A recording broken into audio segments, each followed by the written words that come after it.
Hello friends, কেমন আছো তোমরা সবাই? আশা করছি সবাই ভালো আছো। তো আজকে আমি তোমাদের জন্য নিয়ে এসেছি ডিমের একটা প্রিপারেশন, যেটাকে চিলি এগ বলতে পারো। তো দেখো, এখানে সব ইনগ্রিডিয়েন্টসগুলো তোমরা দেখতে পাচ্ছ। আচ্ছা, ব্যাকগ্রাউন্ড নয়েজটা প্লিজ অ্যাভয়েড করো, এখানে বাইরে পুজো হচ্ছে। Anyways, back to the recipe. তো দেখো, এখানে আমি দু রকম সস নিয়েছি, সয়া সস এবং টমেটো সস, ক্যাপসিকাম, কাঁচা লঙ্কা, টমেটো, পেঁয়াজ, যেটা বেসিক জিনিস কেটে নিয়েছি। আর এখানে একটা ব্যাটার আছে, যেটাতে আছে ময়দা, সুজি, একটা ডিম, সয়া সস আর নুন। তো এখানে ডিমগুলোকে আমি হার্ড বয়েল করেছি। তো একটুখানি হার্ড বয়েল করে এটাকে দু হাফে কেটে নিয়েছি, তোমরা তোমাদের ইচ্ছে মতো কেটে নেবে। তো দেখো, সবার প্রথমে আমরা কড়াইতে তেল দিয়ে দিলাম। কড়াইতে তেলটা গরম হলে আমরা একে একে ডিমগুলোকে ব্যাটারে ডিপ করে কড়াইতে দিয়ে দেবো। ডিমগুলো ব্যাটারে এভাবে ডিপ করবে, ডিপ করে দিয়ে দেবে কড়াইতে। এভাবে আমি সবকটা ডিম একে একে করে কড়াইতে দিয়ে দেবো। আচ্ছা, এই সময় গ্যাসের ফ্লেমটা মিডিয়াম টু লো রাখবে, খুব বেশি হাই করবে না, আবার খুব বেশি লোও করবে না। ডিমগুলোকে একটু ক্রাঞ্চি করে ভাজতে হবে। দেখো, গোল্ডেন ব্রাউন হওয়া পর্যন্ত আমি ভালো করে ভেজে নিয়েছি। আচ্ছা, এবার আমরা যাব আসল প্রিপারেশানে। তো দেখো, সবার প্রথমে আমি এখানে রসুন আর আদাটা আমি আগে কড়াইতে দেব। তো রসুন আর আদাটা দেখো আমি কড়াইতে দিয়ে দিলাম। তোমরা চাইলে রসুন আদাটা কুচিয়েও নিতে পারো, আমি এভাবেই দিয়েছি। তো এটা একটু নেড়ে চেড়ে নেব যতক্ষণ না এটা রস স্মেলটা চলে যায়।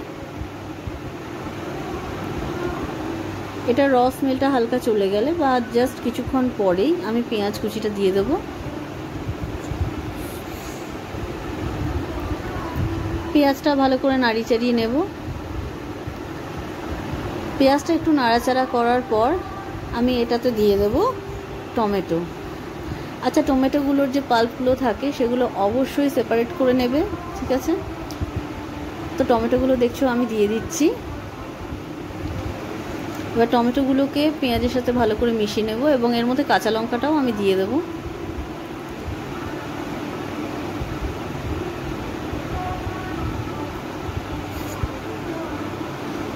আচ্ছা, সসের ব্যাটারটাও দিয়ে দিলাম দেখো। আচ্ছা, তোমরা চাইলে এটাতে যে লঙ্কা বাটা সেটাও দিতে পারো, আবার যে চিলি সস থাকে সেটাও দিতে পারো। আমরা দিইনি, তার কারণ আমাদের বাড়িতে ঝাল কম খাওয়া হয়।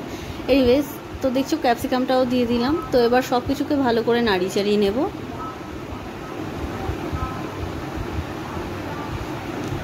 আমি যেহেতু এটাকে একটু ড্রাই বানাচ্ছি, তাই আমি এটাতে কোনো রকম জল অ্যাড করব না।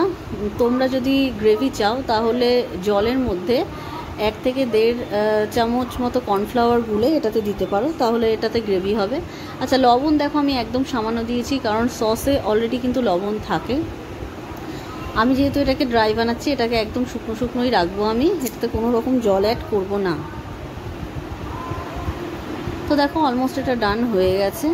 তো নামানোর আগে আমি একটা ইনগ্রিডিয়েন্টস দেবো, যেটা হচ্ছে আজিনামোটো। তোমরা চাইলে এটা স্কিপ করতেই পারো, ডেফিনেটলি এটা ছাড়াও একই রকম টেস্ট আসবে।